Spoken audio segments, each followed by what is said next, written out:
It's a quick video on how to use folders to share files with your students. If you're sharing individual files with your students and you have 15, 20, 25 students in your class, then that takes up a lot of time. But one of the blessings of Google Drive is that you can create a folder, share that folder with all of your students, and then every time you click and drag a file into it, then it's automatically shared with your students without having to type in their addresses for every single one. So I'm going to quickly walk through this process right now, and then I also have another account open where we can see where your students would find this folder and access this information. So up here in the left hand corner where it says new, I will click there, and then we're going to create a new folder, and I'm going to title this practice,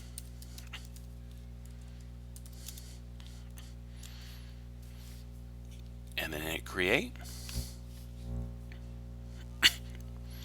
and here's my folder. So it is already blue and highlighted. So I'm going to go ahead up here at the top, and where the little person is and a plus sign, I'm going to click on that in order to share this with others. This is where you would add your students' names.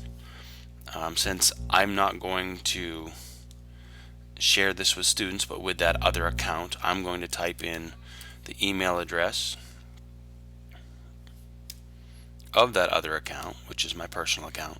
But with your students, like you already know, in sharing individual files, when you start typing their name in, you will see their name pop up.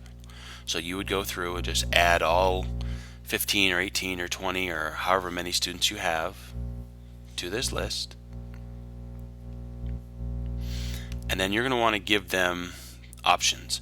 Either they can change the stuff that's in the folder, like add stuff to it, edit the things that are in there, delete things, etc. Or you just want to have them be able to see what's in there, open it up, maybe create copies for themselves, and so forth. For most teachers, view only is going to be what you want your kids to have access to, because if you give them organize, add, and edit privileges, they can go in and actually delete stuff out that you've put in. So I'm going to go view only, and then I'm going to hit send. And it's going to ask you, do you really want to do this? This one is giving me an extra message because the email address I'm sharing it with isn't a school email address. But for the purposes of this video, I'm going to go ahead and hit yes. And then now you can see that this folder is shared with someone because now you've got the little person's outline on it. So when a student were to log into theirs, I'm going to quickly switch to my other account. So I'm going to pretend that this right here is a student account. When they log into their Google Drive, they're going to go on the left hand side where it says shared with me.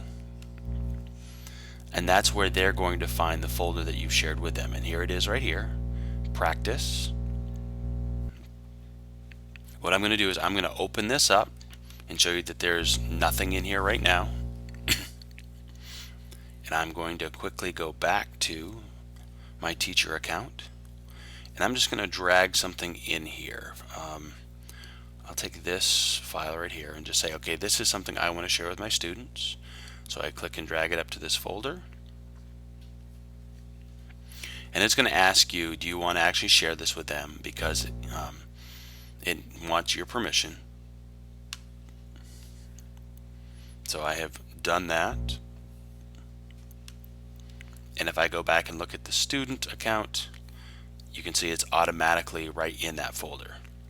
So it frees up a lot of time creating the folder with your students and then just dropping stuff in, so that you don't have to take and add every student's name to every document that they have each time you want to share something with them.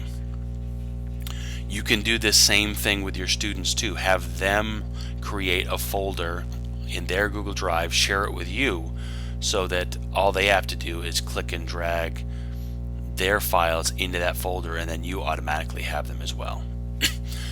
One thing I will make mention of though is that some students get really creative and they start making folders and sharing them with their friends and using that as a messaging tool, so to speak.